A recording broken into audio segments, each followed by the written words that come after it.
বলছেন যে এমপি হয়ে তুমি ময়লা নদীতে ডুব দিলা কেন? কারণ বিডি ক্লিন গেছে আমার এলাকার ময়লা পরিষ্কার করতে সারা দেশ থেকে। তো প্রায় 600-650 ছেলে ময়লা পরিষ্কার করতেছে, কিন্তু গিয়ে দেখি কি আমার এলাকার ছেলেরা কেউ ময়লাতে নামে না, এরা ভিডিও করে। তা আমি চিন্তা করলাম যে সারা দেশ থেকে 650 লোকজন গেছে, গিয়ে বলবে যে ব্যারিস্টার সুমনের এলাকার মানুষ এরম কেন? তখন চিন্তা করলাম যে এমপি নিজে যদি এই আগুনে ঝাঁপ দেয় অথবা ময়লায় ঝাঁপ দেয়, তাইলে এই বদনামটা মনে হয় আর থাকবে না। তখন আমি নিজেই ঝাঁপ দিছি।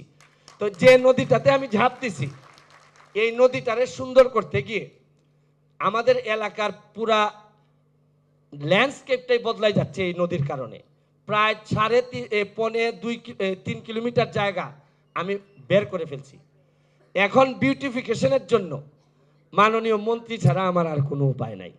আমি আপনাদের মাধ্যমে মাননীয় মন্ত্রী